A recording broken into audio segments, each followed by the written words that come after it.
Oh, why are you giving me the side eye? Stand up straight. Stop tilting your head. This is very serious. You're looking at 20 years in prison. You're 18. You're considered an adult. Honesty is always the best policy. Do you understand? Yes. There are consequences for actions. And you're dressed in red. I know sometimes people are in red because gang members, sometimes they're in red because of their age. Why are you in red? This 18-year-old is sitting in court facing up to 20 years for a robbery, and she genuinely seems like she couldn't care less. She's giving Judge Boyd attitude, throwing side eyes, and basically acting like none of this is a big deal. What's wild is that this plea deal actually starts with her getting probation, which is already a huge break. But the moment Judge Boyd realizes she's being fed lies, you can feel the entire tone of the room start to shift fast. Do you think judges should go easier on younger defendants like her? Drop your thoughts in the comments.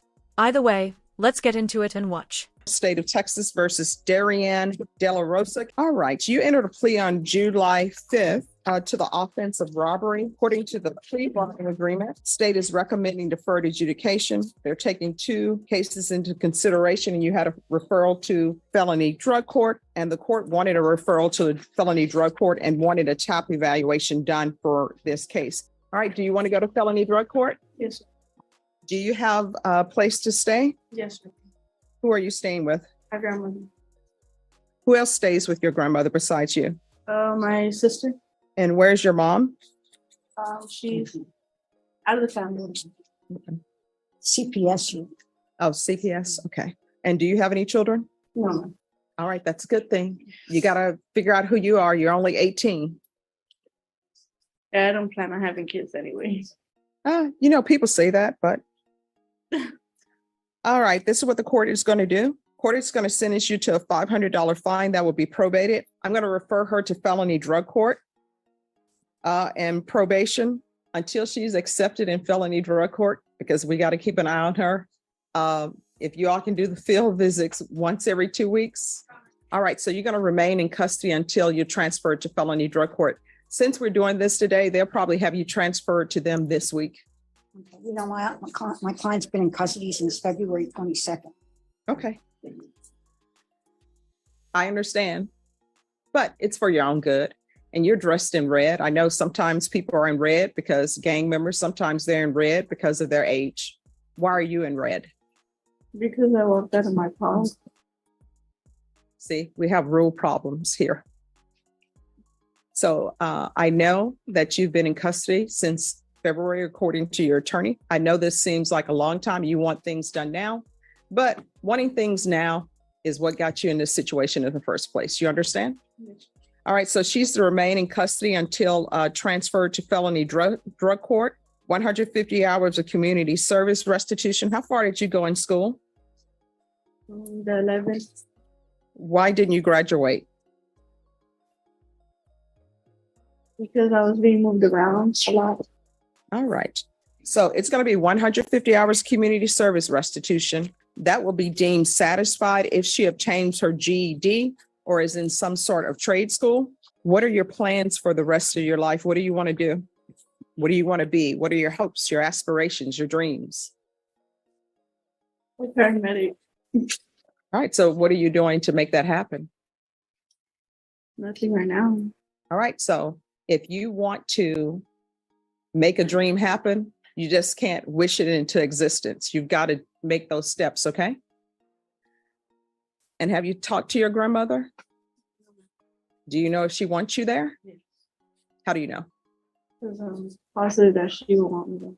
Have you asked? No.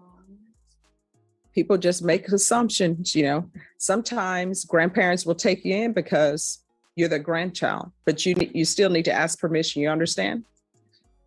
All right. Probation, if you can verify her address with her grandmother, and she's to reside there if Miss De La Rosa wants her there, and you are not to leave that location until you have permission. Do you understand? Yes, sir.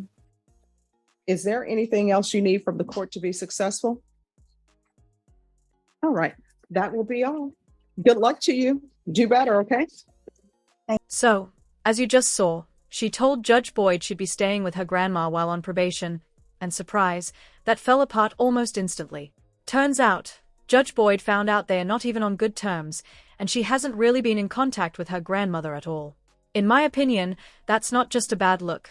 That's the kind of lie that can sink your entire case on the spot. And if you know anything about Judge Boyd, you know she does not take being lied to lightly. That's probably one of the fastest ways to lose any shot at leniency in a courtroom. And honestly, I get it. If you're a judge, getting fed lies day in and day out has to be exhausting. But yeah, enough of me talking. This is where everything flips. It's not even about helping her anymore. It's about the fact that she just looked a judge in the eye and lied. All right, you informed the court that you're going to be living with your mother. Now I'm being told the answer to that is no. Why is that? And I don't have this on the record. So, because your attorney's not here, so where are you going to be staying? I'm sorry? All right, so did you not call your mom and ask her for permission? Grandmother. Your grandmother, did you not call her and ask for permission? All right, so here's the thing. In this court, honesty is always the best policy. Do you understand? Yes. All right, so you're on probation. If you're not going to be honest, probation is not going to go well for you. And then what will end up happening, because this is a deferred case, and you're looking at 20 years in prison. Do you understand? Yes, ma'am. So here on out, I don't know what has happened in your life, up until now. Your attorney told me a little bit, but in this courtroom, you have to be honest. Do you understand? Yes, ma'am. And, why are you giving me the side eye? Stand up straight, stop tilting your head.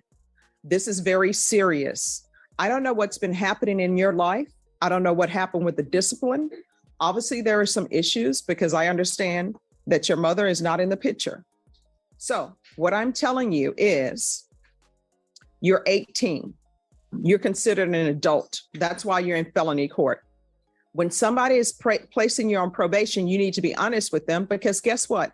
If I were to let this stand that you were to live with your mom, because you told me you were living with your mom, when probation would have gone out for a field visit, your mother would have told them she's not here and she's never been here. And guess what?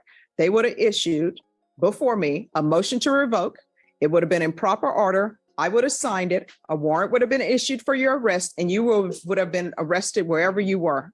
There are consequences for actions. So now that you're on deferred adjudication out of this court, you must realize everything you do has a consequence. If you don't do your conditions, consequence. And your consequence is potentially going to prison for 20 years. Do you understand? All right, probation. You can put her down for Haven for Hope, but felony drug court will probably help her with housing. Now, is there anything else you were dishonest to the court about? No. All right, from here on out, everything you do, you need to ask yourself 2 questions. Is this something that could result in me potentially going to prison for 20 years? If the answer is yes, don't do it. And then you say, is this something that maybe I could end up going to prison for 20 years? Then don't do it. You understand? Yes. All right, you can have a seat in the box. Honestly, I wouldn't have been upset if she got some prison time. Robbery is a serious offense, and I don't really understand why people keep getting probation for it.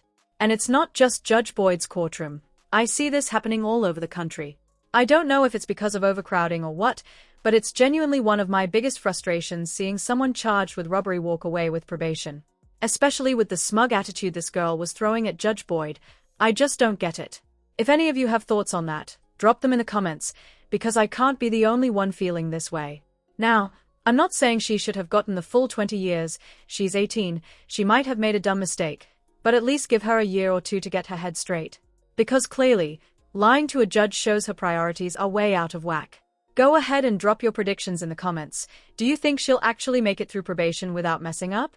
Because personally, based on that lie alone, I don't see it going well. As always, thanks so much for watching. I really appreciate it. Make sure to like and subscribe to help the channel. Take care, everyone.